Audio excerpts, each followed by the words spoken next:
Boa tarde, meu nome é Bianca Angelucci, represento aqui a União Latino-Americana de Entidades da Psicologia, a ULAPSE, que nesta atividade inicia as suas comemorações em relação ao Dia Latino-Americano da Psicologia. Esta é uma iniciativa das entidades brasileiras afiliadas ao ULAPSE, que neste 6 de outubro entenderam por bem discutirmos sobre o panorama da ação das várias atividades da psicologia em relação às orientações sexuais. Sem dúvida, esse é um tema importante há muitos anos na psicologia, tanto na psicologia brasileira quanto em outros países da nossa América Latina.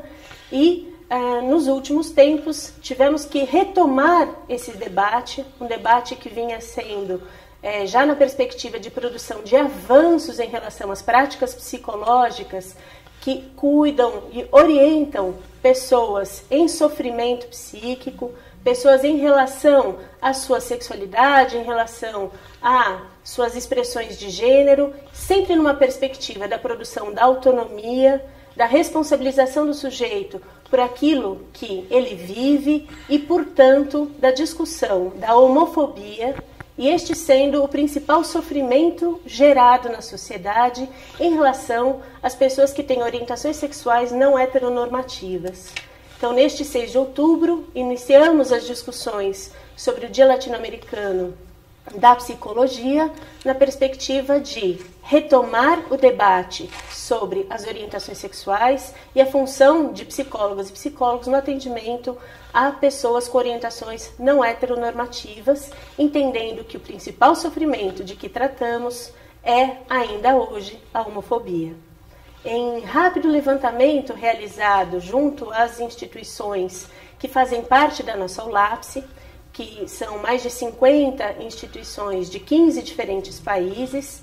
Então temos entidades da Argentina, do Paraguai, do Uruguai, do Chile, do Peru, da Bolívia, da Colômbia, aqui do nosso Brasil, da Guatemala, de El Salvador, do México, de Cuba, de Porto Rico, da Costa Rica, procurando conversar com essas entidades a respeito de como são as práticas psicológicas relacionadas a pessoas de orientações não heteronormativas e, principalmente, propiciando espaço de debate para que se fale desta onda que nós vivemos também no Brasil, mas não só no Brasil, em relação à propositura de terapias de reversão da orientação sexual, tomada aqui, então, como patologia. E é sobre esse debate que hoje vamos tratar. Então, para isso, nós temos duas convidadas, a quem agradeço desde já pela possibilidade de interlocução. Está aqui ao centro Dalcira Ferrão, representando o Conselho Regional de Minas Gerais. Agradeço, Dalcira. E Sandra Espósito, representando o Conselho Federal de Psicologia. Não vão trazer suas contribuições para este debate. Sem dúvida, vocês podem participar por meio do chat do YouTube, trazendo suas questões, trazendo suas ponderações, que vão ser apresentadas aqui às nossas debatedoras. Nós vamos assistir também alguns vídeos enviados por entidades relacionadas ao LAPSE, afiliadas ao LAPSE aqui no Brasil, e por psicólogas que se interessaram em debater esse tema conosco. Então, para iniciar esse nosso debate, queria pedir a vocês, então, atenção a um vídeo produzido pelo Pernambuco, Diário de Pernambuco, a respeito desse tema.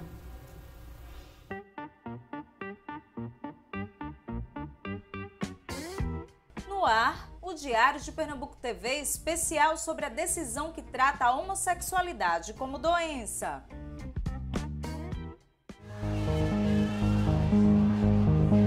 No último dia 15, o juiz Valdemar Cláudio de Carvalho, da 14ª Vara do Distrito Federal, concedeu uma liminar que, na prática, torna legalmente possível que psicólogos ofereçam pseudoterapias de reversão sexual, popularmente chamadas de cura gay. Estamos aqui juntas e juntos contra essa caretice, contra esse fascismo e contra todo mundo que quer matar a gente, que quer prender a gente, que quer deixar a gente doente.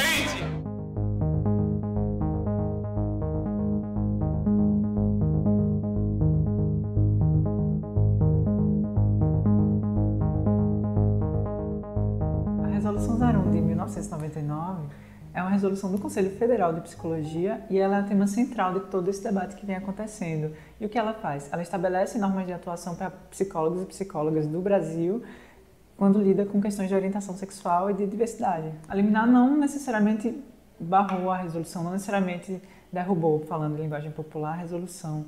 Mas a liminar passou a orientar como que o Conselho Federal de Psicologia vai interpretar a sua própria documentação. É uma contradição, porque ao mesmo tempo que o juiz ele se pauta na declaração da Organização Mundial de Saúde, né, que não vê mais a homossexualidade como doença, contraditoriamente diz que o psicólogo não é vedado de oferecer tratamento que é conhecido como cura. Então acaba que é uma contradição e que, de certa forma, é como se derrubasse a resolução de todo modo. A gente pode entender de um jeito mais amplo, pegando esse termo, a cura gay, como um projeto político também, por que não, de certos grupos, em tentar orientar como que profissionais de saúde, e aí também a gente pode ampliar não só a psicologia, mas a saúde mental, devem lidar com as questões de sexualidade e de diversidade, ou com as orientações não heterossexuais. É um projeto político de reversão dessa diversidade. A homossexualidade era apresentada ou é compreendida por esse grupo como sendo uma patologia, como sendo um transtorno, como sendo uma doença. O que a psicologia entende é que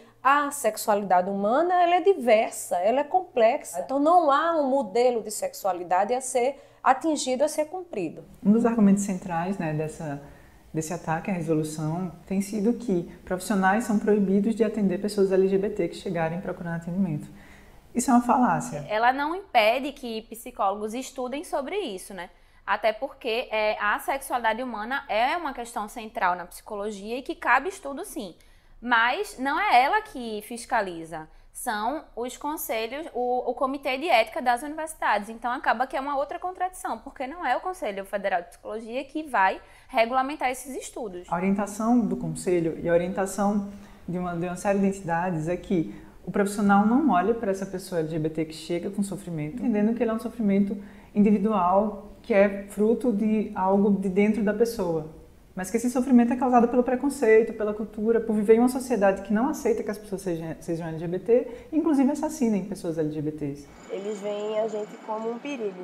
Se nós somos um perigo, eles vão buscar todas as formas possíveis de combater a nossa existência, de nos destruir mesmo. E eu falo essa palavra porque eu acho que essa é a sensação que muitas pessoas LGBT têm quando são afetadas por esse discurso, e não apenas o discurso, né? Todo jogo de força que está operando é sobre esse olhar. Se esse olhar vai ser individualizado e, por consequência, patologizante, porque vai olhar que o problema é você, então se eu reverto você, eu resolvo o problema, ou se vai olhar que o problema é estrutural, que o problema é da nossa cultura, que não suporta a diferença. Essa questão da cura gay é uma questão extremamente perigosa, não é? Que a gente tem que ter muita cautela, porque se entende que se há a cura gay, há um tratamento.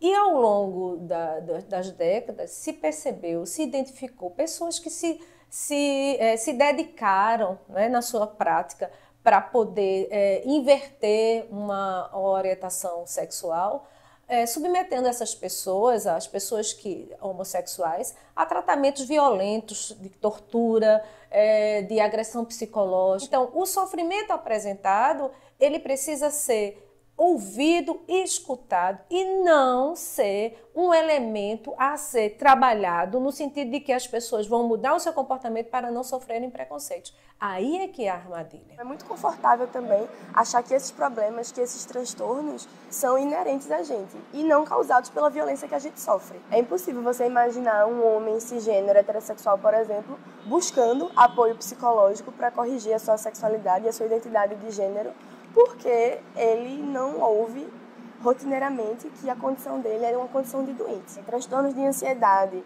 que as pessoas desenvolvem por ficarem anos dentro do armário, sabe? Isso não é porque a gente é LGBT, isso é porque as pessoas ao nosso redor nos fazem doentes, a sociedade nos deixa doentes. Qualquer mal-estar que uma pessoa LGBT sente por ser LGBT, não é porque ela é LGBT, é porque a sociedade é LGBTfóbica.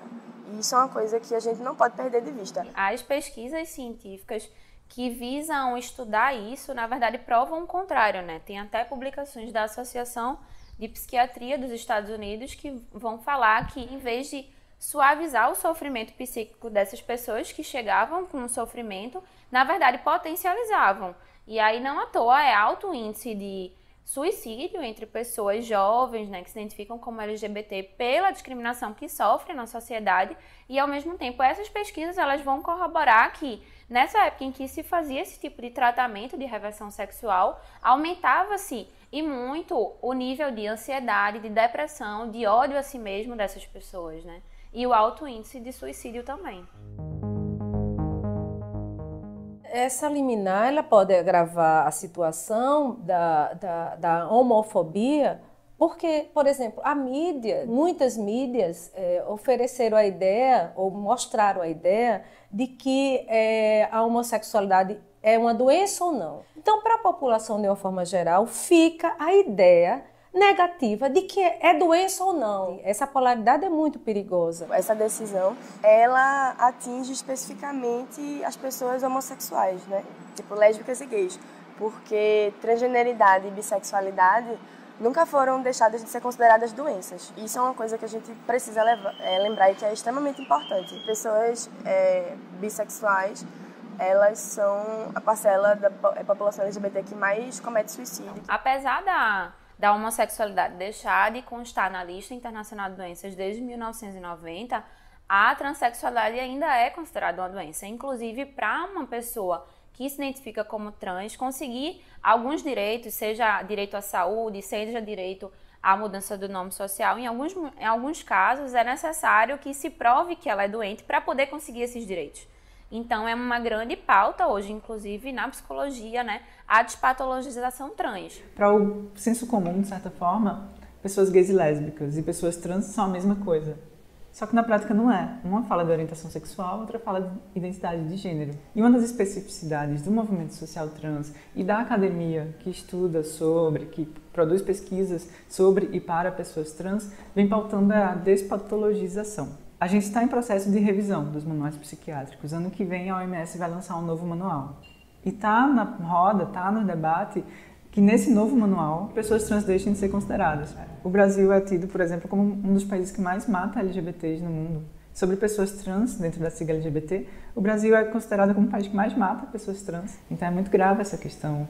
Ir de encontro à regulamentação do Conselho Federal de Psicologia é dificultar, além de todas as dificuldades que nós já temos, o processo de inclusão social da população LGBT no país. A primeira reação negativa contra elas começa na família. Depois a gente observa na escola. O mundo do trabalho também não tem aceito a população LGBT participando. Difícil para essa população se sentir incluída nesse contexto social.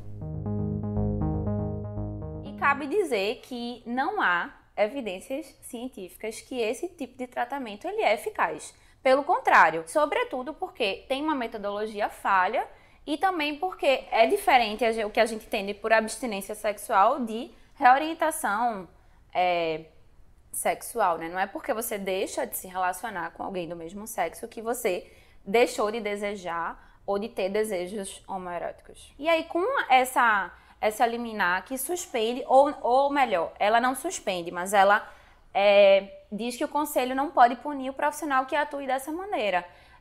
Acaba que a gente vai, em vez de acolher um sofrimento, a gente pode reforçar um sofrimento. Para as pessoas interessadas em pesquisar qualquer tipo de manifestação comportamental, qualquer elemento de sofrimento do ser humano, ela pode procurar. Existem conselhos de éticas, comissões de éticas ligadas ao campo acadêmico, às universidades, centro universitário, às faculdades, e fazer pesquisas. O conselho está dizendo que as pesquisas devem ser proporcionadas no campo de pesquisa, mas não na prática. A prática já aponta o resultado de pesquisa e a psicologia já tem produzido muito e apontado exatamente o contrário do que essas pessoas se propõem, que é dizer que a homossexualidade pode ser curada. Existem, parece, pessoas que consideram que seus padrões morais e religiosos devem produzir práticas profissionais. Quando a gente fala de heteronormatividade,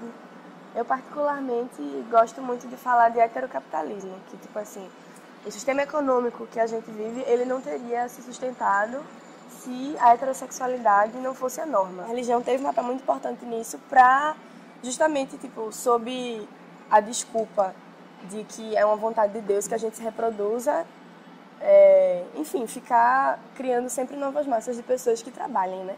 É muito confortável jogar para cima da gente, pessoas LGBTs, o perigo e a ameaça à família, quando a gente sabe que dentro da heterossexualidade, dentro da heteronormatividade, existem várias questões de extrema violência e que agridem realmente o bem-estar social. Se tem essa ideia completamente deturpada de que a gente é incapaz de ter filhos, como se constituir família fosse algo que dependesse exclusivamente de filhos biológicos, por exemplo. Do ponto de vista dos direitos, nós vamos ter que respeitar e considerar, e mais, dar as condições para que essa pessoa possa exercer seus direitos em sua plenitude. A gente está negando àquela pessoa o direito de ser sujeito de direito. Essa expressão sujeito ela é importante porque ela dá a dimensão que é alguém que vai exercer direitos. Se você tem uma ideia religiosa, se você considera que alguma divindade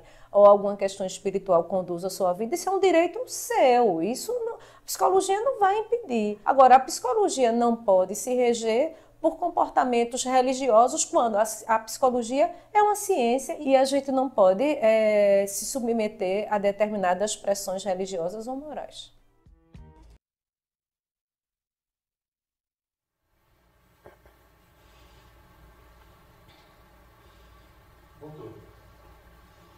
Então, estamos aqui na atividade de comemoração ao Dia Latino-Americano da Psicologia, representando a ULAPS, a União Latino-Americana de Entidades da Psicologia, e hoje fazendo debate sobre as práticas psicológicas e as questões de orientação sexual. As entidades brasileiras da ULAPS, né, organizaram essa atividade, para a qual convidamos, então, Dalcira Ferrão, do Conselho Regional de Psicologia de Minas Gerais, e Sandra Espósito, do Conselho Federal de Psicologia. Então, Sandra Espósito, agradeço sua presença e gostaria que você começasse contando um pouco qual é o cenário atual desse debate. Bom, boa tarde. Bianca, muito obrigada pelo convite. Dalcira, um prazer estar aqui com vocês. E, bom, eu queria contar rapidamente, né, que assumimos, né, a nova gestão do Conselho Federal de Psicologia em janeiro, praticamente desse ano. Já fomos surpreendidos por uma inquietação em relação à resolução CFP 01 de 99, que a gente sempre soube que existia, né, no âmbito do legislativo e do judiciário. Anteriormente, outras tentativas de sustar essa resolução já tinham ocorrido. Logo em seguida, em fevereiro, a gente fica sabendo que existe um projeto de lei também, né, um projeto de lei que retorna com esse objetivo. Isso nos mobilizou enquanto sistema conselhos, né? Fizemos a organização de uma campanha de defesa e proteção dessa resolução dentro da psicologia, com articulações com entidades da psicologia e movimento social, e entidades parceiras, né, academia, no sentido de fomentar, né, a necessidade de manutenção dessa resolução, né, a importância que ela tem para a proteção e impedimento de preconceitos, de discriminação e de LGBTfobia em relação, né, às pessoas que chegam até a psicologia, né, que procuram uma psicóloga, um psicólogo, em busca de acolhimento dos sofrimentos decorrentes aí, do preconceito e da discriminação que a LGBTfobia fomenta. Bom, essa campanha ela vai se desdobrando no decorrer do ano, focando principalmente numa instância parlamentar de proteção no legislativo, né? E, recentemente, recebemos, né, a notícia de que existia uma ação pública que, né, tramitando no Judiciário do Distrito Federal para também sustar, né, a resolução, inclusive com um pedido de liminar para que isso fosse agilizado, né, tendo em vista um caráter supostamente emergencial, de que esta resolução poderia estar impedindo a liberdade científica, a liberdade profissional e etc., né, violando o patrimônio cultural. Enfim, nos posicionamos, né, utilizamos todo esse know-how, toda essa discussão, que esta campanha, que toda essa história de luta pela proteção da resolução tem acumulado, né, nos articulamos e fomos apresentar aí nossa defesa, que estava assentada, né, num pilar estruturalmente científico de mostrar, né, que as terapias de reorientação sexual, né, têm baixíssima ou nula resolutividade e gravíssimas sequelas, né? Então, trouxemos estudos que mostravam isso, né? Trouxemos estudos que mostravam exatamente que as pesquisas em homossexualidades no Brasil não diminuíram ou foram impedidas a partir da resolução, pelo contrário, cresceram exponencialmente, né? Mostramos, né, que juridicamente outras tentativas de suscitar a resolução foram impedidas, né, foram suspensas pelo judiciário, alegando, né, a importância dessa resolução para a proteção e garantia de direitos da população LGBT. Mas, mesmo mediante esses dois alicerces, né, o técnico científico e o jurídico, né, o juiz deu uma liminar parcialmente favorável, né, às pessoas que propuseram a ação, mantendo a resolução, mas reinterpretando-a a partir da possibilidade de utilização das terapias de reorientação sexual, que é o termo utilizado na ata final, né? Uhum. Isso nos parece bastante paradoxal, né? Porque o corpo, né, da resolução no corpo da resolução está explícita, né, o indicativo de não proceder com qualquer tipo de tratamento, né, que promova, né, a reversão da homossexualidade ou a repatologização, né, e, ao mesmo tempo, há uma reinterpretação onde a terapia de reorientação é autorizada e só é possível reorientar algo que está, né, num caminho torto, né, num caminho desviado, num caminho não correto. Então, se você reorienta, você recoloca a questão, né, no âmbito do desvio. Né? Então, é uma decisão paradoxal e que nós já recorremos e estamos aguardando aí um parecer. Acho que, em termos de conjuntura de uma história recente, né, de luta, de proteção e garantia da resolução, né, de uma conjuntura mais do legislativo e do judiciário, é isso que temos. Eu agradeço, Sandra, pela apresentação do tema no contexto da atualidade e queria solicitar, Dalcira, agradecendo já a sua presença nesse convite feito pela OLAPSE, que pudesse dizer um pouco sobre quais são os efeitos da resolução, né, e agora, no contexto da liminar, que efeitos os conselhos regionais têm vivido. Então, pós-liminar, mas também antes da liminar, o que a resolução 01 de 99 trazia para o cotidiano dos conselhos regionais. Então, boa tarde, né? Obrigada pelo convite, Bianca. Obrigada, Sandra, pela oportunidade. Então, a gente tem percebido uma certa mudança e um refinamento no discurso da lógica da patologização aparecendo novamente no cenário público, né? Quando a gente pega a resolução para se inteirar do seu teor, a gente percebe que os argumentos que a gente utiliza para falar da despatologização, eles foram utilizados, mas que a decisão ela vai contrariamente a essa lógica que está colocada. Com a decisão desse juiz, né, do juiz Valdemar, isso já traz um impacto no dia a dia do Conselho Regional, né? Falando mais especificamente do nosso em Minas Gerais. Houve um aumento de procura tanto de profissionais como da própria sociedade, no sentido de informações se esse tipo de tratamento, de reversão, de reorientação das orientações sexuais, se ele está liberado ou não. E uma certa insegurança do que as profissionais podem fazer mediante essa temática de gênero, de diversidade sexual. A gente compreende, né, que a decisão, esse processo, ele ainda está em andamento, né, que o Sistema Conselho já está tomando as providências necessárias, mas, de toda forma, eu avalio que toda essa movimentação, de uma certa forma, ela tem sido positiva, porque tem sido uma oportunidade da gente também convocar e chamar a sociedade para esse debate que ainda estava ficando muito somente com a gente que já somos profissionais da psicologia e da saúde, né? Então, acho que convocar a sociedade mais ampla para esse debate e entender que impactos seriam esses na vida dessas pessoas é fundamental, porque nós estamos falando de cerceamento de direitos, nós estamos falando de perda de autonomia, né? E isso é muito grave, né? Pensando nesse contexto, nesse cenário atual que nos encontramos.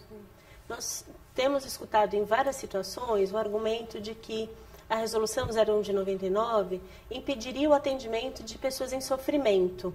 Então, gostaria de ouvir o que vocês, como representantes do Sistema Conselhos, têm a dizer a respeito desse argumento, que é bastante significativo. Sim. Acho que esse argumento, ele por si só, ele já não ganha força, né? Porque já é princípio da nossa profissão acolher pessoas que estejam em sofrimento psíquico, seja devido à sua orientação sexual, seja por outros motivos, né? Então, cabe a nós, profissionais da psicologia, fazer esse acolhimento à pessoa.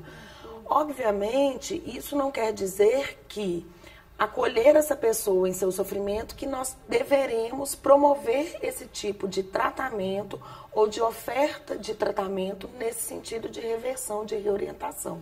Então, o que a resolução barra são práticas opressoras, são práticas discriminatórias, são práticas LGBTfóbicas, né?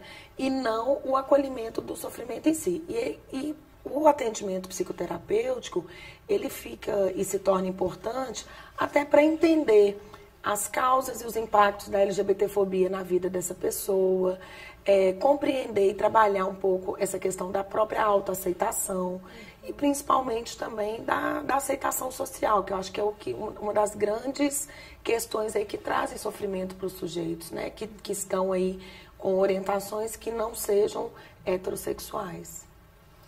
Bem, aproveito para compartilhar com vocês alguns dos nossos levantamentos nos países da América Latina. Nós convidamos as representantes e os representantes das entidades que conformam ao LAPSE a se pronunciarem sobre esse tema, contando a respeito do que se passa em seu país. Então, vou comentar brevemente, ao longo dessa nossa atividade, o que recebemos de resposta. Colegas da Argentina, de entidades da Argentina, da Federação de Psicólogos da República Argentina, comentaram. Já vou traduzindo para a gente agilizar a discussão. Não há possibilidade de que o coletivo de psicólogos se pronuncie a favor de uma terapia de reversão da homossexualidade. Sabemos também que há tentativas de grupos fundamentalistas religiosos que postulam e promovem esse tipo de atividade, mas isso não é uma prática psicológica. Os colegas da Argentina se pronunciando. E entendem que a base constitucional da Argentina, na medida em que se reporta a Declaração Universal dos Direitos Humanos, dá suficiente subsídio para a afirmação de que terapias de reorientação, como já expressou aqui a conselheira Sandra Espósito, teriam um caráter de afirmar que apenas uma experiência da sexualidade é a correta e adequada, sendo as outras, sendo necessário corrigir qualquer outra.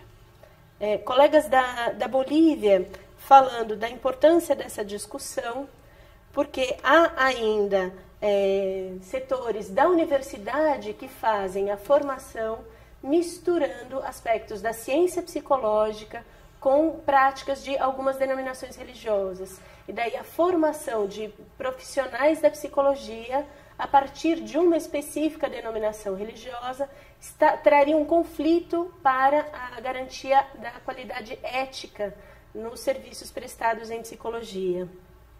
Colegas da Costa Rica, preciso compartilhar com vocês, quando fizemos essa pergunta, nos responderam primeiramente espantados. Não entendemos, repita por favor a pergunta. E não era uma questão da diferença linguística, era o absurdo que soava esse tipo de proposta. E nos responderam que não há nenhuma previsão legal na psicologia para que se realize esse tipo de atividade. Na Guatemala, a informação que tivemos é que não está autorizada essa prática psicológica. Os colegas dizem que é possível que ela seja oferecida, mas ela não está autorizada por parte de profissionais da psicologia. Por fim, neste bloco, vou comentar aqui as respostas relativas ao Equador, que dizem o seguinte: não há nenhuma regulamentação específica da profissão, porque se entende que a Constituição protege os direitos das pessoas cujas orientações sexuais não são heteronormativas em relação à sua liberdade de escolha e sua liberdade de expressão da orientação sexual. Isso não podendo, então, ser alvo de uma prática de reorientação. E aí, depois, ao longo da nossa atividade, vou comentando respostas de outros países e queria convidar vocês agora a assistirem alguns pronunciamentos de representantes de conselhos profissionais de outros estados aqui do Brasil e associações.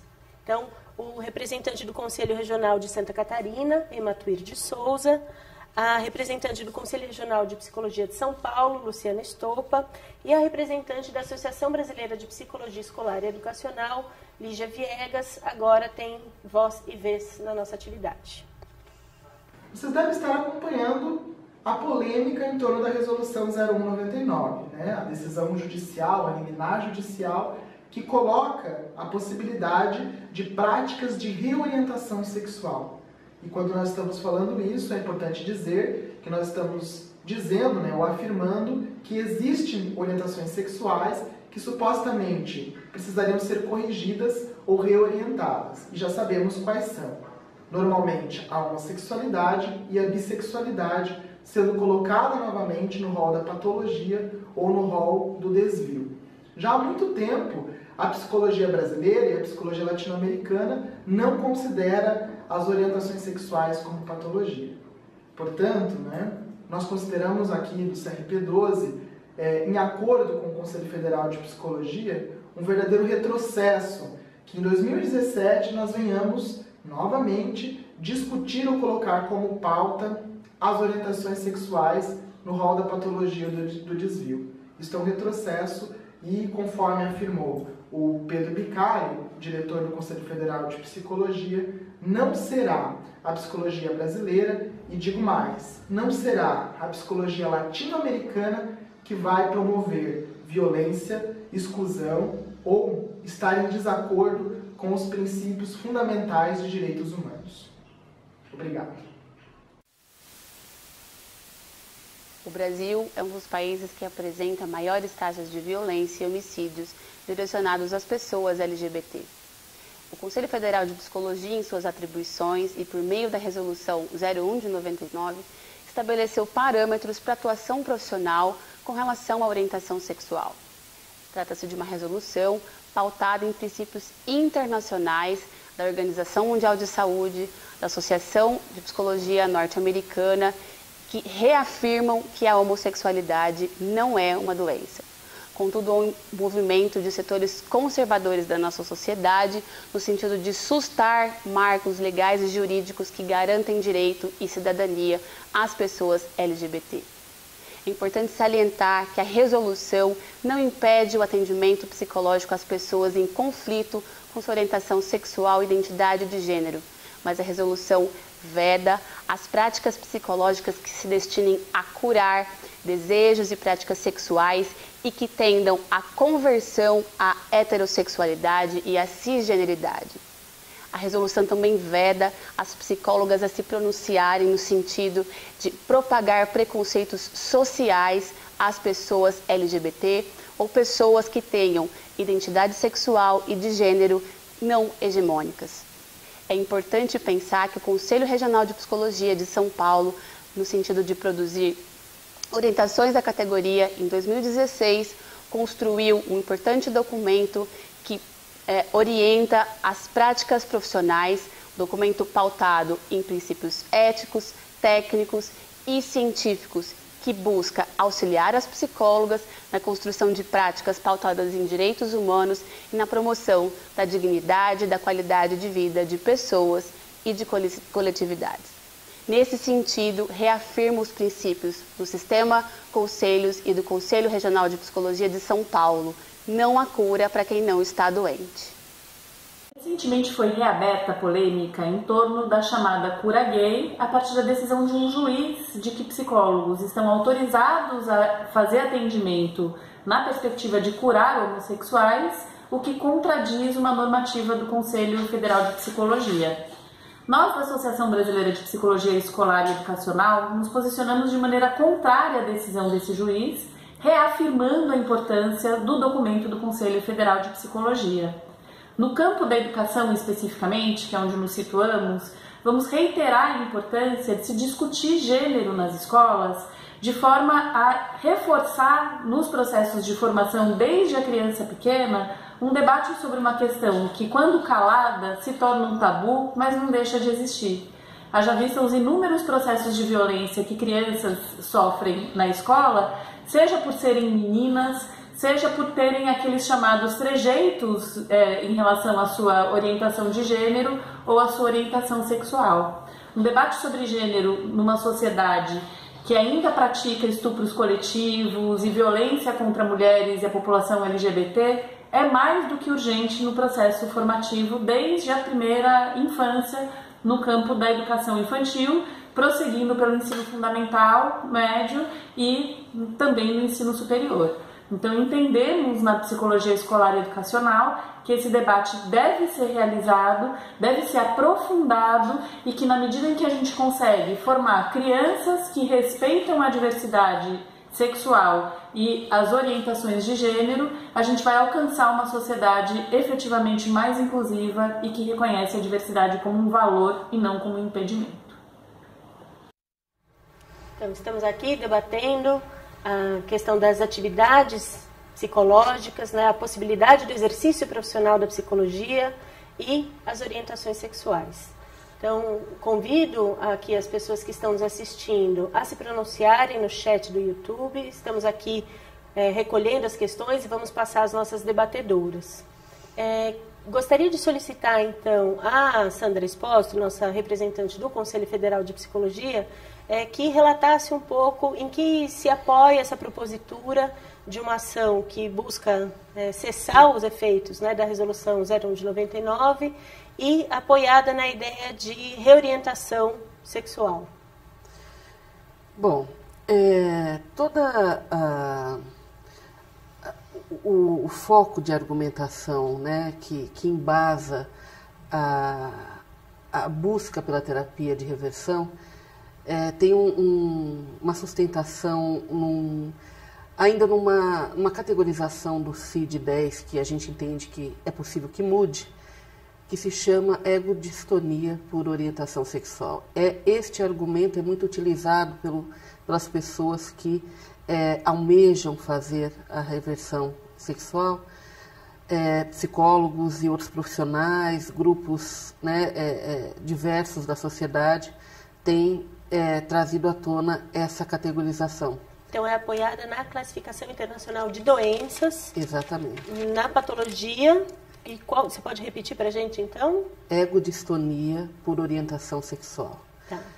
Esta classificação que alega o seguinte, que existe um descompasso, uma falta de sintonia, né, entre o que a pessoa é ou quer ser e o que a sociedade, né, espera que ela seja. Então, há um desencontro e isso produz um sofrimento intenso. E esse desencontro, essa falta de sintonia, é motivada pela orientação sexual, tá? E essa orientação sexual geralmente é homossexual, não se faz essa discussão com a heterossexualidade, obviamente, né? Com a bissexualidade é possível fazer, mas em menos argumentado isso. Né? Essa ego-distonia por orientação sexual é sempre homossexual. Mesmo que no CID-10 esteja escrito ao final dessa classificação, a homossexualidade não deve ser tratada como patologia, há essa observação no CID, né? Parece que isso é ignorado no modo como se constitui o cuidado com esse sofrimento. Né? Então, qual é o indicativo do CID-10? É apontar que existe um sofrimento decorrente da vivência da orientação sexual. Tá? Mas, se não é a homossexualidade que é a doença, que é o problema, obviamente, qual é o problema? Não está na homossexualidade, está no modo como a sexualidade é entendida pelo entorno social. Ou seja, né, o preconceito, né, a discriminação, a violência LGBT-fóbica que incide sobre o indivíduo e que provoca esse sofrimento. Tá?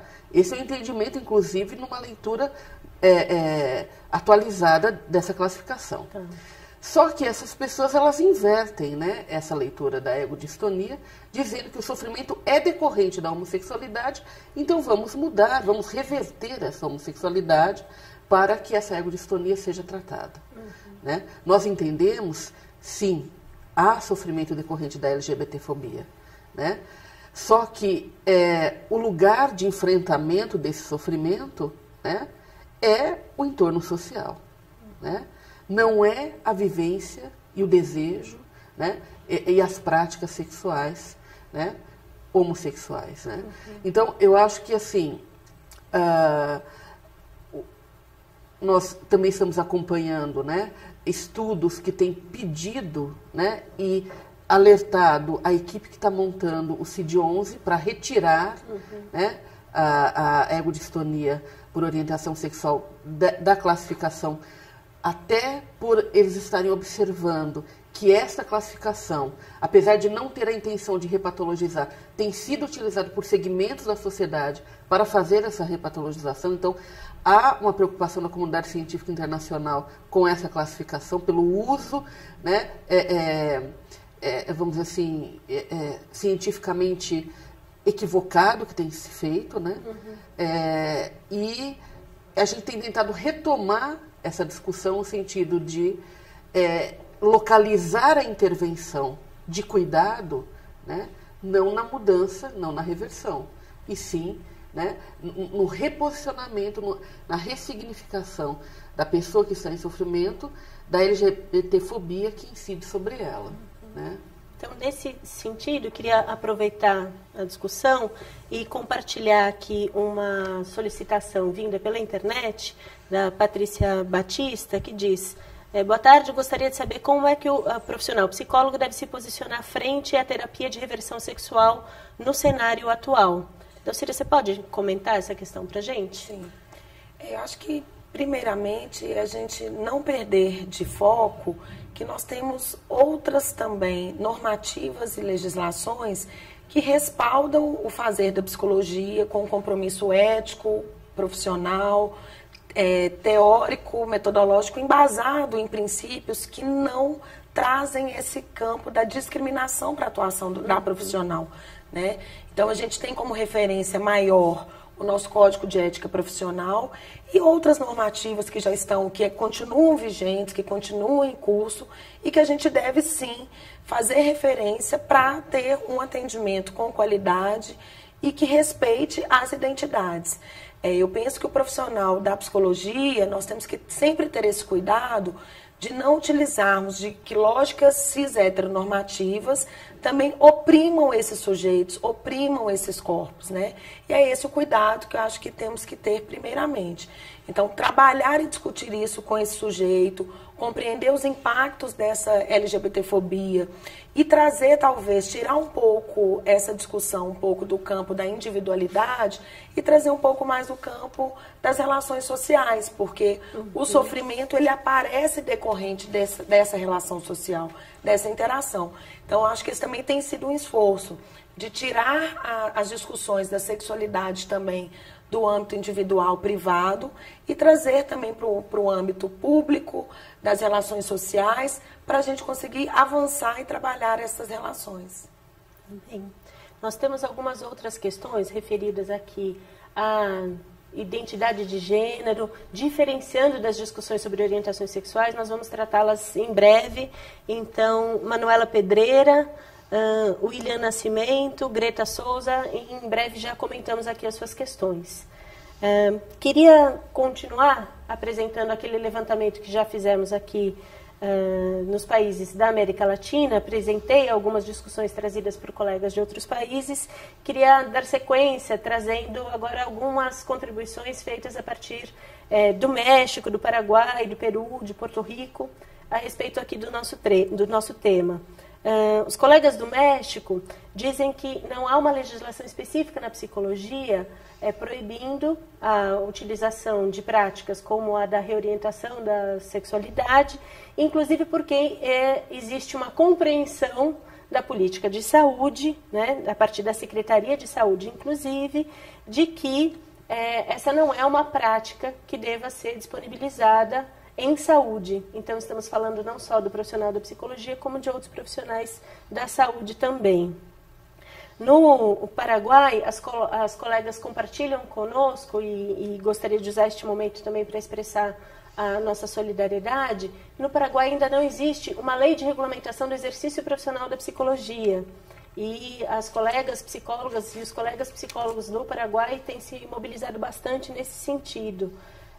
Portanto, não existe uma regulamentação específica sobre esse nosso tema, o que faz, então, com que as psicólogas busquem nas leis maiores de seu país orientação a respeito desse tema.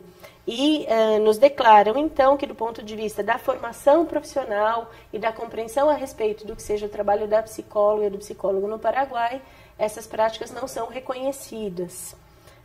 Os colegas do Peru dizem, né, do Conselho de Psicologia do Peru, nos dizem que essas práticas também não são reconhecidas pelas profissionais da área da psicologia no país.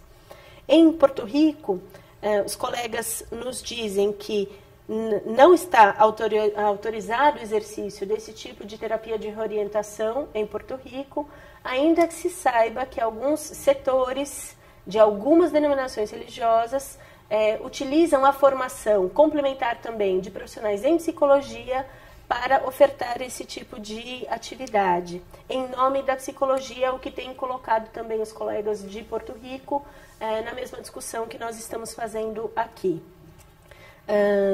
Os colegas do Uruguai nos escrevem, e não é possível deixar de comentar isso, com muitas exclamações, falando de nenhuma maneira essa prática está validada no Uruguai.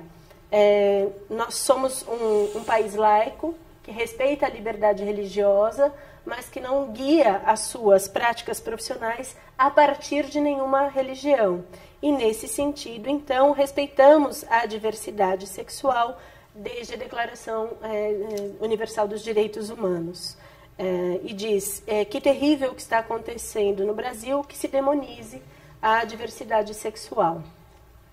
Então, dando sequência aqui às nossas atividades, nós vamos então ouvir agora a gravação da exposição de Ana Bock, que era a presidenta do Conselho Federal de Psicologia à época da elaboração da Resolução 01 de 99. A Resolução 199, quando ela foi aprovada, nós sabíamos que o impacto dela seria bastante importante. Nós sabíamos que ela significaria no Brasil algo, uma novidade, uma ousadia. ela foi tão importante que depois ela foi traduzida para o espanhol, para o francês, para o inglês. Fomos convidados pela APA a apresentarmos a resolução nos Estados Unidos, num evento americano e do Canadá. Nós sabíamos que ela teria essa força, porque ela realmente colocava em dia, de uma forma ousada, de uma forma corajosa, de uma forma precisa, colocava em dia a psicologia com as referências internacionais dos direitos humanos e da saúde, da Organização Mundial de Saúde. Por isso nós sabíamos que ela era acertada, correta e que teria um impacto importante. Os psicólogos passaram daquele momento a ter orgulho da sua profissão, ter orgulho das suas entidades que se posicionaram muito claramente. A Resolução 199, ela não é fruto de cabeças iluminadas. Claro que contamos com pessoas especializadas no tema para fazer o texto da resolução, o texto original, mas ela era uma resolução que ela percorreu o Brasil todinho, em todos os seus estados, em todos os conselhos regionais, em outras entidades que se tornaram parceiras, para que as pessoas pudessem opinar, para que as pessoas pudessem entender o que estava sendo proposto, para que ela fosse fruto de um debate amplo, democrático. A gente sabia da importância de ter o respaldo de toda a categoria dos psicólogos para a resolução. E foi isso que foi feito. A maior parte das informações que são distribuídas, que circulam sobre a Resolução 199 e que não emanam das entidades, né, são literalmente fantasiosas. Dizer que os profissionais estão impedidos pela resolução de atender pessoas que sofrem com a sua orientação sexual não é verdade. Não há este impedimento. O que está impedido pela resolução é que os psicólogos, ao fazerem um atendimento para acolher sofrimentos, dúvidas, questões do cotidiano da vida, quando eles fizerem isso, eles não poderão, de maneira alguma, entender que a homossexualidade que se apresenta e nem a heterossexualidade, nenhuma das duas orientações sexuais, podem ser consideradas como doença pelos profissionais. Portanto, não há como se propor cura para alguma coisa que não é doença. Então, o que a resolução faz é dizer isso. Psicólogos, quando vocês falarem na mídia, quando vocês divulgarem, quando vocês escreverem, quando vocês pesquisarem, quando vocês atenderem pessoas, não considerem a homossexualidade como uma doença, porque ela não é uma doença de acordo com as referências internacionais. Agora, dizer que não pode atender, que vão ficar sofrendo por aí sem o atendimento, que a psicologia abandonou os homossexuais que sofrem com a sua orientação sexual, isto é fantasioso e isso deve ter alguma outra intenção que nós desconhecemos. É preciso lembrar e não sermos ingênuos e pensarmos que a questão hoje que se coloca de ataque à Resolução 199 pode ter intenções que estão ligadas à fé religiosa de muitos profissionais, mas ela pode ter a ver com intenções econômicas, rentáveis, negócios rentáveis. Abrir clínicas para a reversão da orientação sexual é algo que se pretende rentável. E hoje há muitas clínicas sendo abertas, todas sob os cuidados de Silas Malafaia, para que se possa, assim que tudo isso se resolver, se possa fazer convênios com os governos, né, com o SUS, para o atendimento dessas pessoas que estariam doentes. Então, é preciso que a gente não seja ingênuo. Por detrás dos ataques à Resolução 199, há negócios rentáveis. A Resolução 199, o ataque a ela feito pelo juiz e por outros, né, pela mídia muitas vezes, ou por outras pessoas, né, interessadas na sua revogação, pelo Congresso Nacional, deputados que apresentam projetos, né, tudo isso tem a ver com um ambiente nacional. É preciso incluir o ataque à Resolução 199 num ambiente nacional hoje que ataca museus, que ataca exposições de arte, que ataca pessoas inocentes, pessoas como o reitor da Universidade Federal de Santa Catarina, que ataca as pessoas na rua, né? Ataca mulheres, filha e mãe, que estão abraçadas saindo de um cinema e são atacadas porque são confundidas com um casal homossexual. Onde estamos? Que país é este? Que ambiente nacional é este agressivo que nós vivemos hoje? Que moralismo é esse? Que intenções se tem ao exacerbar um moralismo desnecessário num país como o Brasil? É preciso que a gente inclua os ataques à resolução neste ambiente nacional. E nós, psicólogos, estejamos atentos não só à defesa da resolução, mas à necessidade das análises deste ambiente, para que a gente possa contribuir com a compreensão, com a visibilidade, às intenções moralistas que estão guiando a política nacional hoje. Muito bem, então, a partir dessas considerações sobre quem esteve presente no processo de elaboração, discussão, que redundou na nossa resolução 01 de 99, queria solicitar algumas considerações da Sandra Espósito a respeito de que momento é esse que vivemos em que esse tipo de propositura, né, de ação contra a resolução se recoloca mais uma vez. Bom, acho que dialogando aqui um pouco, né, com a contribuição da NABOC, que vai situando determinadas forças, né, que estão agindo no campo político, jurídico, né, forças que representam determinados grupos, né, dentro de determinadas religiões, né, entendendo que as religiões são importantes, né, a espiritualidade é importante aspecto da subjetividade humana, mas entendendo que existem alguns segmentos, grupos específicos que têm operado ações, né, no sentido fundamentalista, no sentido de impor, né, de maneira mais agressiva à sociedade determinadas formas morais de comportamento, de modos de ser e de estar no mundo, e nesse sentido a sexualidade é uma preocupação, né? A sexualidade, de novo, enquanto dispositivo de controle dos corpos e da vida, né? A disposição desses grupos que se aliam também a grupos de poder político-econômico, né? Conservadores, né? Como eles mesmos se denominam conservadores, né? Para impedir determinadas diversidades, né, de modos de ser e de estar e de vivenciar a sexualidade e os gêneros, né, para garantir um projeto de sociedade, né, que uniformize, né, a partir de determinados padrões morais e de costumes, né, os modos de ser e de estar. Esta construção, ela tem só tem uma maneira de dar certo, através, né, da violência, que é isso que um pouco que a NABOC traz, né? Ataques, né, diversos a expressões que destoam, né, de uma heteronormatividade, de uma cisnormatividade, esses ataques que são pessoais, esses ataques que são na forma da lei, na forma de processos, e que desconsideram as construções democráticas, coletivas, né, historicamente assentadas na sociedade brasileira, historicamente assentadas dentro da psicologia. Então, o que está por trás, né, as forças visam minar os processos democráticos, os processos participativos, impor uma forma de entender e de viver, né, hegemônica, tem a ver com a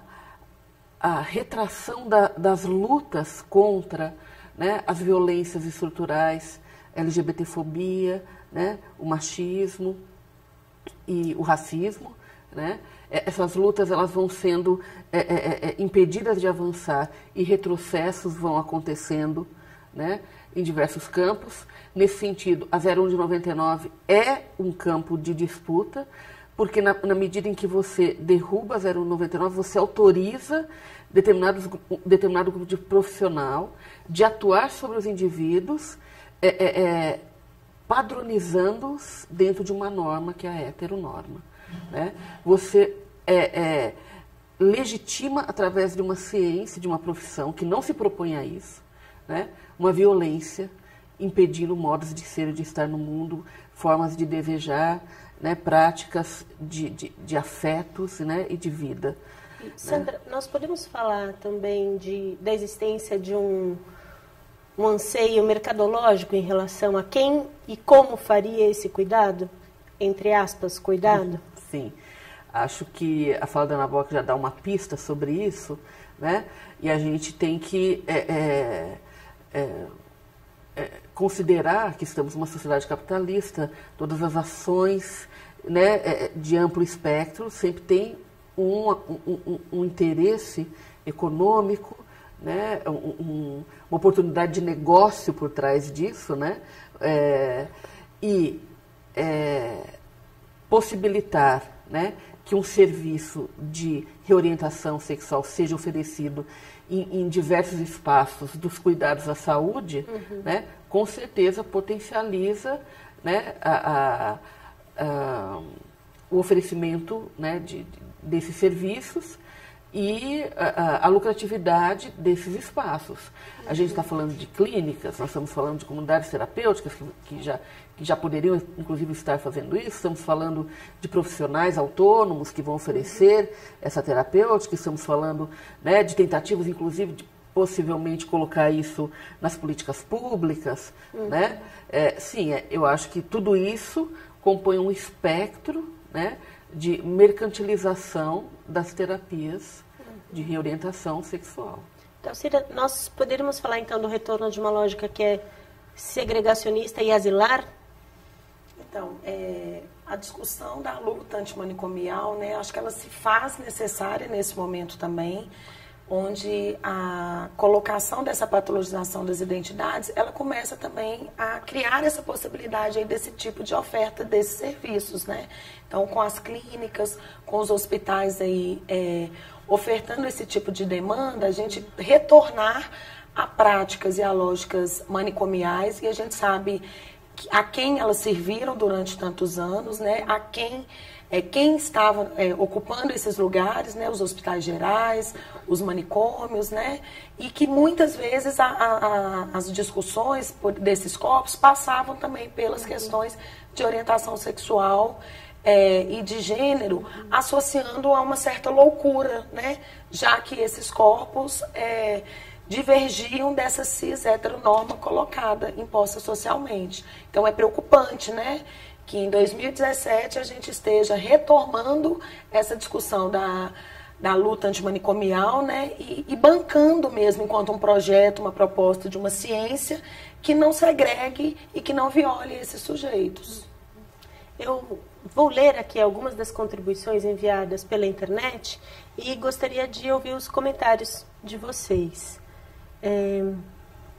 Como disse agora há pouco, aquilo que está relacionado à discussão sobre identidade de gênero, nós vamos tratar num bloco em sequência. Mas continuem aí nos acompanhando que nós vamos tratar esse tema, não vamos fugir ao debate, não. Olha aqui, Greta Souza traz, como o Sandra havia dito, o F66.1, né, da Classificação Internacional de Doenças, orientação sexual egodistônica. E ela cita, abrindo aspas, não existe dúvida quanto à identidade ou à preferência sexual, mas o sujeito desejaria que isto ocorresse de forma e pode buscar tratamento para alterá-la.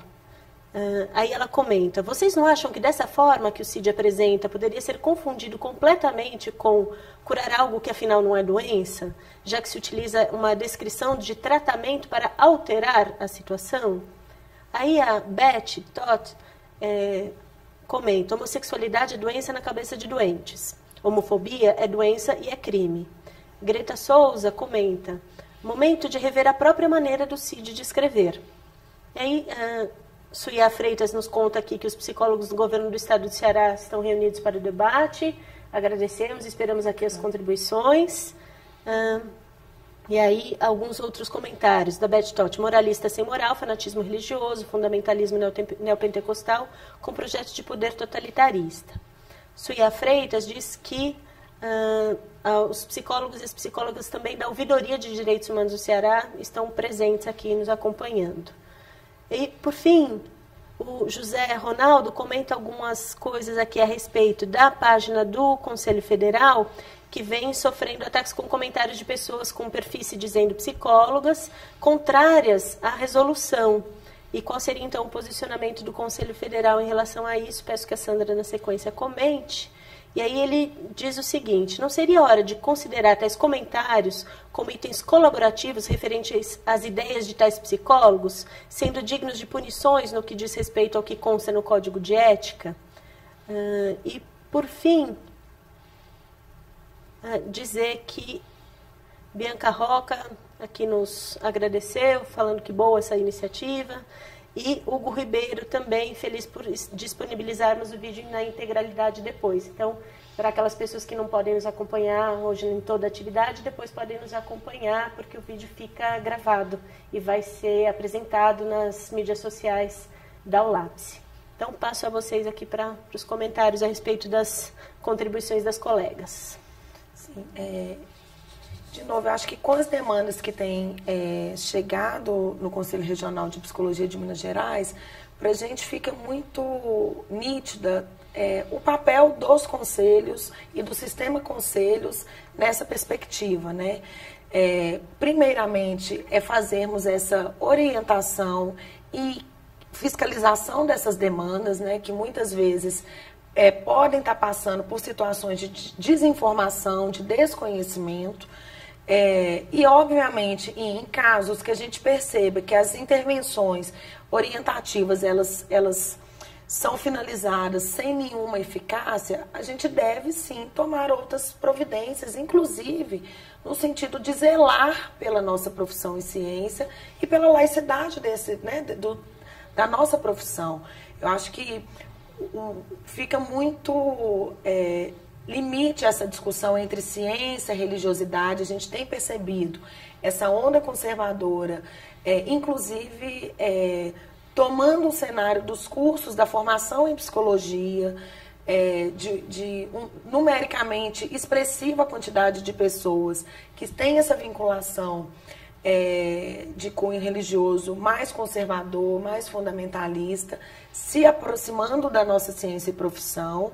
E a gente sabe que esse é um debate que nós teremos que enfrentar, né, que o sistema conselhos terá que enfrentar. Então, eu penso que, mais uma vez, o nosso papel primeiro é nesse sentido de orientar, de capacitar também, já que é um assunto que tem tomado o cenário público, né, que tem ganhado uma dimensão e que muitas vezes a gente também não recebe essa formação na nossa formação regular, né, que eu acho também que é um outro ponto que a gente precisa cuidar, né. Nós lá no Conselho Regional de Psicologia, através da Comissão de Psicologia, Gênero e Diversidade Sexual, a gente tem feito várias atividades cotidianas, pautando a discussão da população LGBT e a interface com a psicologia. Acho que pensar também um calendário periódico de ações, eu acho que propicia o canal e essa articulação com a categoria, com as e os estudantes e com a sociedade de um modo geral, e acho que propicia e facilita que a gente possa avançar nesse debate, né? Então, acho que, e não só no Conselho de Psicologia, mas tenho certeza que em tantos outros conselhos, iniciativas como essa também estão acontecendo, e agora também puxadas pela ULAPSE, né? Pelas entidades que compõem a ULAPSE. Acho que é importante também a gente estar marcando essa discussão aqui nessa data de hoje. Sandra? Bom, acho que eu queria comentar, né, para as várias indagações, né, várias pessoas fizeram indagações ao Conselho Federal de Psicologia, quero tentar responder um pouco algumas questões. Então, vamos lá. Com relação aos ataques, né, que as redes sociais do CFP têm sofrido, né, de psicólogas e psicólogos dizendo que são a favor que a resolução caia, ou seja, que são a favor da terapia de reorientação e etc., né? Eu entendo que acho que faz parte, né, da possibilidade das pessoas se expressarem. As redes sociais fazem parte, né, hoje mais do que nunca, que as pessoas digam o que pensam. Muitas vezes fazem isso, né, sem aprofundamento, né, sem um respaldo científico. Isso nos preocupa, pensando que podem ser psicólogas e psicólogos manifestando sua opinião, não uma opinião científica, né? Enfim, mas a rede social permite essa variação, né? Uma pessoa fala, eu sou psicólogo, mas estou aqui manifestando minha opinião, não é a opinião, né, de um consenso científico internacional. E a gente, enquanto Conselho Federal de Psicologia, né, constrói, né, os limites e as possibilidades da profissão baseado, né, num consenso científico internacional. Então, acho que existe essa diferença que a gente tem que considerar nessas manifestações. Acho que é importante também lembrar, né, que a cada 3 anos o Sistema Conselhos de Psicologia realiza, né, o Congresso Nacional da Psicologia, que é precedido pelos congressos regionais de psicologia, que é precedido por pré-congressos nas regiões, eventos preparatórios, cujo objetivo é consultar a categoria como um todo no Brasil, hoje quase 300 mil psicólogos e psicólogas, né, consultá-los a respeito do que o Conselho Federal de Psicologia pode avançar, do que ele precisa melhorar, o que precisa atualizar. Né? E desde 1999, quando essa resolução foi publicada, a cada 3 anos, então, surge essa possibilidade de rediscuti-la nesses espaços, e toda vez que aparece o tema Resolução 0199, o grupo, né, de profissionais ali reunido, que representam a categoria, confirmam, né, a importância dessa resolução, né, e votam pela manutenção e, inclusive, pela maior divulgação e presença dessa resolução na sociedade e nas práticas profissionais. Então, assim, eu entendo que se existem psicólogas e psicólogos que estão questionando a resolução, eles serão muito bem-vindos, né, no COREP, nos pré-congressos, no Congresso Nacional da Psicologia, que eles venham, que eles tragam as contribuições baseadas, né, em evidências científicas da necessidade, né, dessa resolução ser revista ou sustada. Né? Então, eu acho que esse é um espaço legítimo, né, a categoria discutindo sobre a categoria.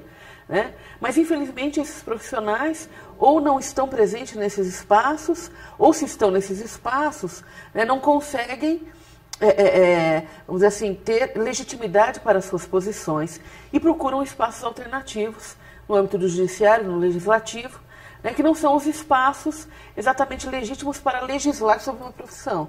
Né? Então, a gente tem discutido que a psicologia tem especificidades teórico-técnicas e ético-políticas, né, em que os conselhos, né, são os espaços legalmente instituídos para definir, né, essas possibilidades, né, técnico-teóricas e ético-políticas de atuação. Então é lá que eu convido esses profissionais que estão, né, com posições divergentes dessa posição consensuada até o momento, né, historicamente construída, coletivamente construída, né, para se posicionar. Então acho que essa é uma questão. A questão, né, que em relação à ego-distonia por orientação sexual, que realmente eu entendo que é uma polêmica que a gente precisa conversar mesmo sobre ela, o máximo que a gente puder, porque essas interpretações do texto da F66.1 realmente dão pano para manga, ou seja, você pode ler nessas entrelinhas do trecho que você acabou de citar, que sim, parece que dá uma deixa para um tratamento de mudança da orientação sexual. Veja bem, o CID-10, ele não indica tratamento, né? Ele não é ele descreve, né, um pouco do suposto transtorno, da suposta classificação, né, e faz alguns apontamentos. Quem vai determinar, né, as intervenções possíveis frente àquela descrição são as ciências da saúde que vão cuidar, né, daquele sofrimento. Né? E aí eu acho que, mediante o consenso internacional, as pesquisas realizadas, não há dúvidas, né, acerca de que o tratamento de reorientação sexual não é o mais indicado. Né? Então, no vácuo que o CID-10 tem, porque ele não é propositivo nesse sentido, o que tem que entrar? A ciência e suas contribuições mais atuais, que é isso o tempo todo que o Conselho Federal de Psicologia tem trazido à tona.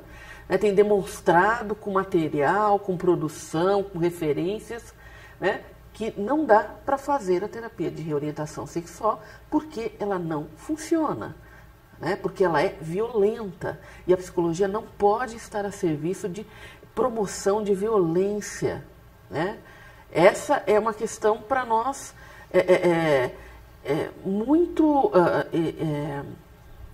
consolidada. A gente não tem como mudar isso porque não existem evidências científicas e perspectivas ético-políticas dentro da nossa profissão, né, que autorize, né, qualquer tipo de mudança da orientação sexual.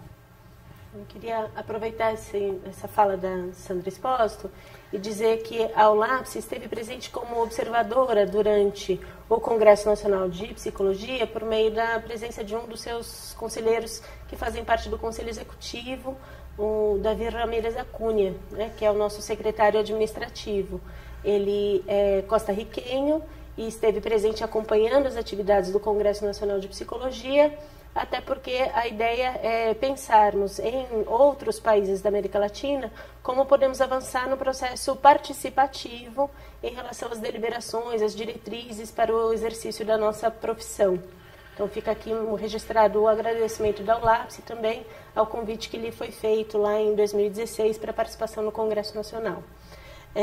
Queria solicitar ainda a consideração de Sandra a respeito de dois comentários trazidos aqui. Um deles é de Manuela Pedreira, aliás, desculpe, os dois são da Manuela Pedreira, em relação às crianças. Ela diz que, possivelmente, né, por conta da validação dessa liminar, as crianças sejam as grandes vítimas de sofrimento, porque os familiares podem vir a procurar o tratamento delas. Não é? E ela também pede para que se comente como é que o Conselho Federal, o Sistema Conselhos, pode ou está intervindo junto aos processos de educação para a diversidade sexual, educação em questões de gênero nas escolas. Bom, eu queria realmente compartilhar com você essa preocupação com as crianças e adolescentes. Eu acho que fica muito nítido, né, que há uma vulnerabilidade maior desse segmento populacional a partir da suposta autorização, né, da terapia de reversão, né, assim, quem que vai fazer essa terapia a partir do momento que ela foi autorizada? A gente imagina que pais e mães de crianças e adolescentes que desconfiam ou têm certo receio que essas crianças e adolescentes possam ser homossexuais, né, procurem profissionais da psicologia para, né, solicitar que esta terapia de reorientação seja aplicada. Isso é uma preocupação muito grande para nós, né? Espero que os profissionais que estejam recebendo essa demanda, né, se reorientem pelo Código de Ética Profissional e pelas bases científicas da psicologia, né, para, sim, acolher essa criança, cuidar dela, né, mas sem a prática da terapia de reorientação sexual, por tudo que a gente já conversou aqui, né, pela ausência de base científica, pelas sequelas gravíssimas que ela pode deixar, né, e pela violência LGBT-fóbica que ela traz na sua essência. Bom, em relação, né, a como isso se desdobra também nas escolas, né, porque essas crianças e adolescentes estão na escola, né? Então, tanto o Conselho Federal de Psicologia quanto os conselhos regionais, né, acho que a Dalcila pode contar um pouco melhor para a gente também lá, em Minas, como é que está isso, tem participado né, de atividades relacionadas aos direitos humanos e educação, que tem a ver com a discussão dos currículos escolares, né, da permanência das pautas de orientação sexual e gênero nas escolas, né? Tem ocorrido várias audiências públicas, pelo menos aqui no estado de São Paulo, e que o Conselho tem acompanhado essas audiências públicas e levado lá essa preocupação.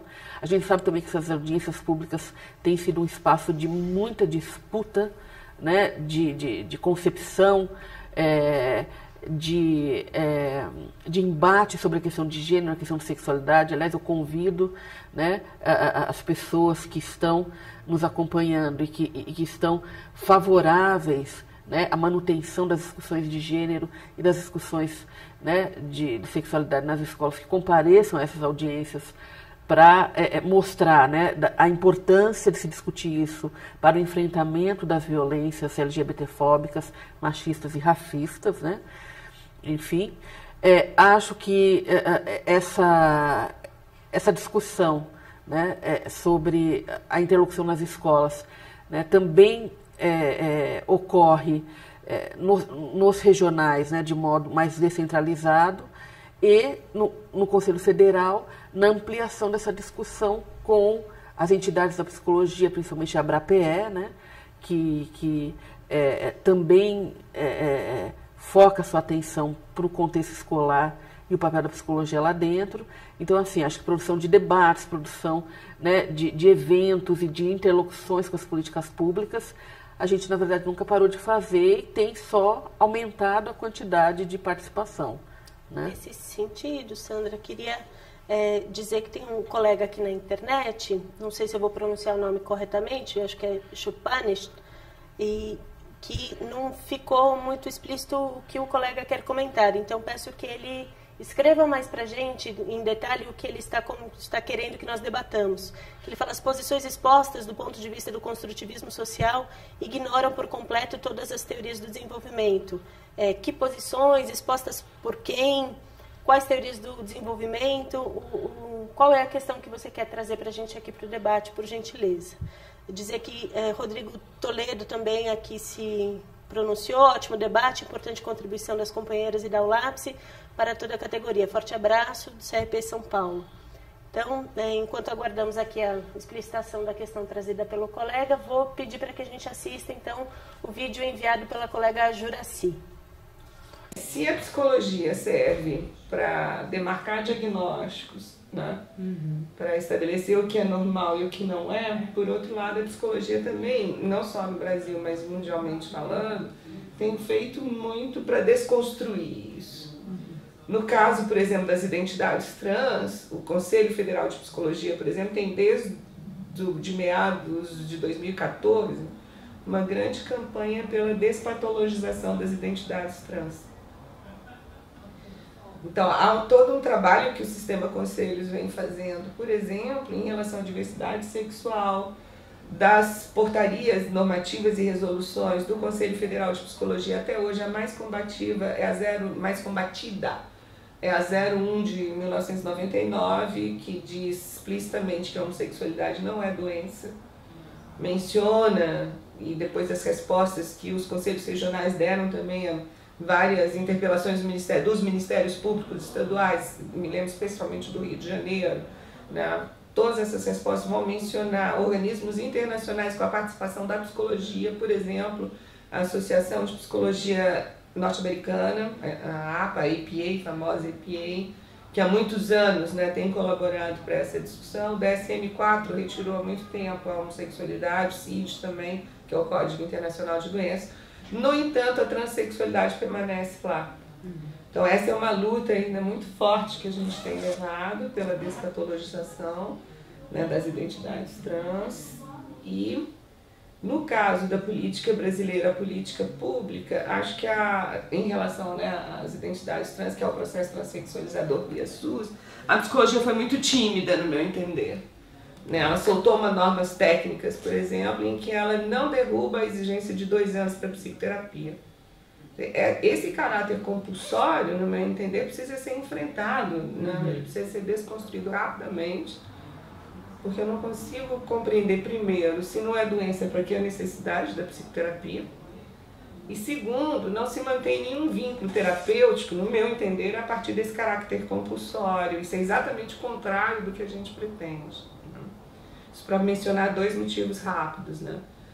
O curso nosso de psicologia, eu vou fazer então algumas considerações mais específicas sobre aqui Florianópolis e o nosso curso acompanhando essa movimentação toda, empreendeu uma reforma bastante grande, curricular, fez um deslocamento em direção às políticas públicas, na tentativa então de romper com esses processos de patologização, individualização, né, enfim, das abordagens tradicionais.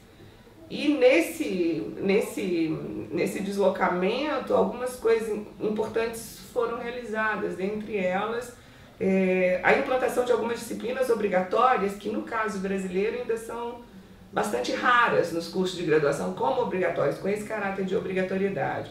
Uma delas diz respeito a direitos humanos e políticas públicas, a outra diz respeito às relações étnico-raciais, a outra diz respeito a gênero, corpo, sexualidades e a outra a análise institucional. Acho que essas 4 disciplinas mostram bem assim, os esforços que nós temos feito nessa direção, né, de enfrentamento dos preconceitos, né, das várias formas de discriminação, na luta por direitos e ampliação, né, dessa perspectiva então de respeito e dignidade humana, etc. Então, agora nesse bloco vamos então enfrentar a questão dos próximos desafios, não é? O que este debate tem apontado para a necessidade de transformações e vamos também discutir essa diferenciação das orientações sexuais e da identidade de gênero. Vou complementar aqui com algumas questões trazidas pelas pessoas via internet e pedir para a Dalcira comentá-las. William Nascimento diz, orientação de gênero ou orientação sexual? Aí pede para explicação, sendo que está perguntando aqui se a psicologia tomou como verdade a ideologia de gênero. Outra questão trazida aqui é em relação à identidade de gênero, para que vocês possam comentar, por gentileza. E aí a colega Cacau Val diz, precisamos resgatar essas pesquisas na graduação e na formação permanente, né? Que há pesquisas científicas que comprovam que as orientações sexuais são características do ser humano. Então, pedi para você comentar, Dalcira. Então, quando a gente fala e se refere no conceito de orientação sexual ou de orientações sexuais, nós estamos falando dos nossos desejos, dos nossos afetos, por quem a gente se interessa afetivo e ou sexualmente, né? As construções de identidades, quando a gente está falando do conceito de gênero mais amplo, a gente está entendendo que é a discussão do modo da gente se ver no mundo e que a gente gostaria de ser reconhecida nesse mundo, que não necessariamente está vinculada com um determinante biológico designado no nosso nascimento. Essa pauta da identidade de gênero não só traz para o debate a questão das travestilidades e transexualidades, como da própria cisgeneridade também, porque quando a gente fala de identidade de gênero, apesar de acabar sendo reduzido às identidades T's, mas a gente também tem outras possibilidades aí que estão integradas. Eu percebo que, e aí é importante ressaltar, que são conceitos distintos, que as pessoas cis ou trans, elas podem ter as possibilidades de orientações sexuais, né? Então, hétero, homo, bi, pan e tantas outras aí não nomeadas ainda. São questões distintas, mas que de alguma forma conversam e que passam por essa construção de quem são essas pessoas, né? São dimensões importantes, essa construção tanto da orientação sexual como da construção de gênero. Eu penso também que, ainda como a própria Ana Bock contextualizou para a gente, que a resolução temporalmente em 99 não apontava em relação às bissexualidades, não apontava em relação às travestilidades e transexualidades, cabe sim se estender a essa lógica para essas identidades, para essas construções e expressões.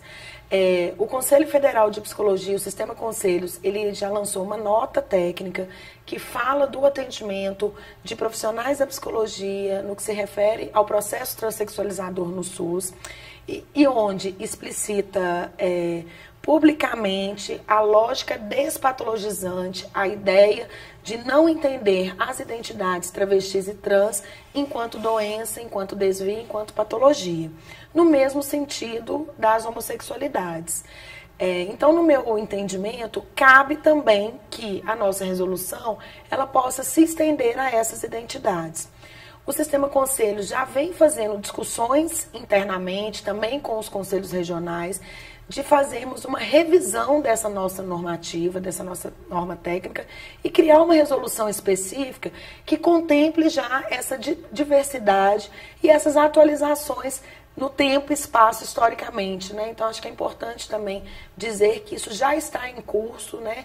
Nós já estamos com essas preocupações de reconhecimento dessas identidades, sim, de afirmação dessas identidades e de, mais uma vez, posicionar o lugar da nossa ciência e profissão, legitimando-as enquanto possibilidade de construção da subjetividade, de quem essas pessoas são e de como elas querem ser entendidas e vistas na sociedade. Então, nós vamos agora acompanhar a gravação feita pelo colega Dario Córdova. Olá, meu nome é Dario, eu sou psicólogo no Rio de Janeiro e dentro do contexto do Dia da Psicologia Latino-Americana, assim como no debate nacional sobre psicologia e gênero, eu queria mostrar para vocês que em 2016, os dados apontados pelo relatório de atendimento do programa Rio Sem Homofobia, que é um programa do governo do estado, apontava que entre as ocorrências de agressão física, agressão verbal, constrangimento e assédio moral, isto representava 65% dos atendimentos. Nesse sentido, me parece que a Resolução 0199 do Conselho Federal de Psicologia, assim como orienta a prática dos profissionais da psicologia, ela também provoca a sociedade num debate que nesse momento estamos vendo que a sexualidade na nossa sociedade está sendo vista ou como uma doença, ou como um pecado, e pior ainda, até pode ser como um crime.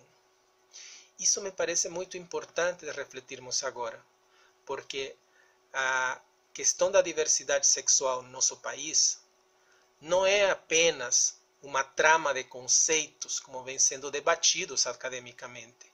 Nós estamos ante um drama social de população que vem sendo assassinada e não vem sendo reconhecida na sua humanidade. Então, eu queria, diante dessa contribuição do nosso colega Dario, solicitar algumas considerações de Sandra Espósito a respeito da violência de gênero e da violência LGBTfóbica. Bom, acho que os dados, né, da violência LGBTfóbica no Brasil são assustadores, né? Várias fontes demonstram isso, organismos internacionais de direitos humanos já apontaram, né, o Brasil como uma nação LGBTfóbica, já instigaram os nossos governos a tomarem medidas protetivas, né, e de educação e de cuidado, né, com essa população vulnerável. E muitas dessas ações são, nesse momento histórico, dificultadas, né, inviabilizadas, censuradas, né. Nós estamos dizendo de iniciativas que se organizam com nomenclaturas tipo Escola Sem Partido, né, que tem dentre suas pautas a retirada das discussões de sexualidade e gênero, né, dos currículos e das salas de aula, como se isso fosse indicar, né, a presença de um outro fenômeno criado por eles mesmos, né, que até foi objeto da pergunta aqui, que é a questão da ideologia de gênero. A ideologia de gênero uma forma de desqualificar os estudos de gênero, é uma forma de banalizar, né, as evidências científicas que colocam o gênero, né, no âmbito de uma construção sócio-histórica cultural, sem ignorar a base biológica, tá? Ninguém está jogando a base biológica fora, mas reconfigurando essa base biológica a partir de uma múltipla influência na construção do gênero enquanto identidade. Né? A ideologia de gênero ela tenta desqualificar isso, de uma maneira falaciosa, porque não existem evidências científicas que sustentam o retorno à biologização e à naturalização do gênero. O que tem justificado isso são padrões morais e religiosos e não científicos. Então, a pergunta que foi feita, né, nós assumimos a ideologia de gênero? Não, nós não assumimos a ideologia de gênero porque a ideologia de gênero não tem base científica nenhuma. Né? Nós assumimos os estudos de gênero. Né? Estudos de gênero estão amplamente documentados em toda a literatura da área de humanas, antropologia, sociologia. Né? Convido a você que fez essa pergunta, né, se apropriar desses estudos de gênero, né, e descobrir, né, pela via da ciência, pela via do posicionamento ético-político que essa ciência tem. Né? Então a ciência ela não é neutra, ela não é imparcial, ela toma posições em relação à sociedade. Né? Os estudos de gênero são posicionados, sim, né, na proposição de uma sociedade que trate, né, os gêneros de maneira mais igualitária, sem uma lógica hierárquica entre masculino e feminino, sem uma lógica de submissão e subalternidade, né, que é marcada, né, na sociedade capitalista ocidental. Não sou eu que estou dizendo isso, não é o CFP que está dizendo isso, são os estudos internacionais, amplamente disponíveis na ONU, né, amplamente disponíveis na Organização Mundial de Saúde, quando faz uma discussão epistemológica sobre a incidência da vulnerabilidade da saúde de homens e mulheres, né, os índices de violência, né, relacionados ao gênero. Né, mulheres morrem por serem mulheres, homens morrem por outros motivos, né, não por serem homens. Né? Então, acho que assim, a identidade de gênero, ela coloca o indivíduo, né, numa posição de vulnerabilidade, né, e de subalternidade e de hierarquia na sociedade. Isso os estudos de gênero comprovam desde o século XIX, né, desde Margaret Mead com o seu livro Sexo e Temperamento, que eu recomendo que vocês comecem o estudo desse livro. Né? Então, acho que ideologia de gênero é um dispositivo de ataque aos estudos de gênero. Né? Eu entendo que psicólogas e psicólogos devem ficar bastante atentos ao uso desse dispositivo de moral, né? Esse dispositivo não científico de desqualificar os estudos de gênero, né? Que nós da psicologia temos incorporados nos nossos currículos de formação, nas nossas intervenções no entendimento da subjetividade humana. Nós vamos encaminhando aqui para o final dessa atividade de hoje e para isso então gostaria de lembrar que é uma atividade da União Latino-Americana de Psicologia, atividade organizada pelas entidades brasileiras da ULAPSE. E então convido vocês a verem o vídeo aqui gravado por Jaime Panerai, do Libertas, um coletivo de Pernambuco. São muitas as comunidades na América Latina beneficiadas pela psicologia. E essa psicologia, ela tem se ampliado de uma forma muito linda a partir do início da formação do bloco da ULAPSE, da União Latino-Americana de Psicologia, e depois da UFEPSE, Associação Latino-Americana do Ensino da Psicologia. Organismos esses, instituições essas, que junto com o Conselho Federal de Psicologia e os conselhos, colégios de terapeutas da América Latina, conselhos de psicologia dos países latino-americanos, têm buscado uma integração que os políticos não têm conseguido. Esse é um mérito da psicologia e essa é uma bravura desta psicologia social que tem expandido suas fronteiras na direção da união dos povos latino-americanos. Então, em 2018, teremos o congresso da ULAPSE na Costa Rica, para o qual já convido a todas vocês que estão aí nos assistindo.